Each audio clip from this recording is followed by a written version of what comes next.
விழுப்புரம் புதிய பேருந்து நிலையம் அருகே உள்ள நகராட்சி திடல் மைதானத்தில் புத்தக கண்காட்சி நடைபெற்று வந்த நிலையில் திடீர் மழையால் 10க்கும் மேற்பட்ட அரங்குகளில் வைக்கப்பட்டிருந்த புத்தகங்கள் மழையில் நனைந்து சேதமடைந்தன.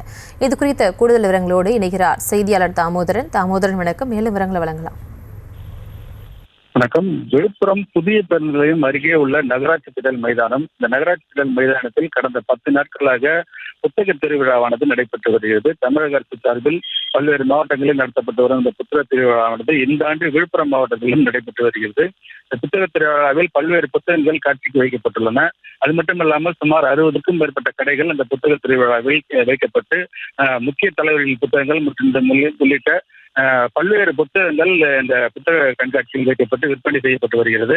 இந்த புத்தக கண்காட்சி நடைபெற்று வரும் நிலையில் தற்போது விழுப்புரம் மாவட்டத்தில் இன்று காலை ஏற்பட்ட திடீர் மழையின் காரணமாக புத்தக சாலையில் ஏற்பட்ட மேலே இந்த மேற்கூரையில் தண்ணீர் கசிந்து உள்ளே புத்தக கண்காட்சியில் வைக்கப்பட்டிருந்த இந்த புத்தகங்கள் 10க்கும் மேற்பட்ட கடைகள் இருந்த புத்தகங்கள் தண்ணீரில் நனைந்து சேதமுற்றன. இதனால் சுமார் 500க்கும் மேற்பட்ட புத்தகங்கள் தண்ணீரில் நனைந்து முற்றிலுமாக சேதமுற்றது. உடனடியாக அங்கு கடையில் இருந்தவர்கள் அந்த புத்தகத்தினை அப்புறப்படுத்தி மீட்டனர்.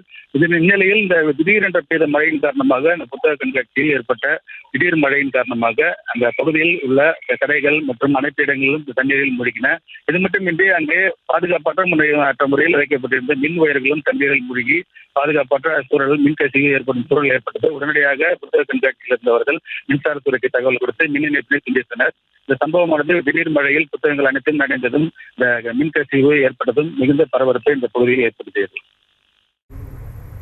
விவரங்களுக்கு நன்றி தாமோதரன்.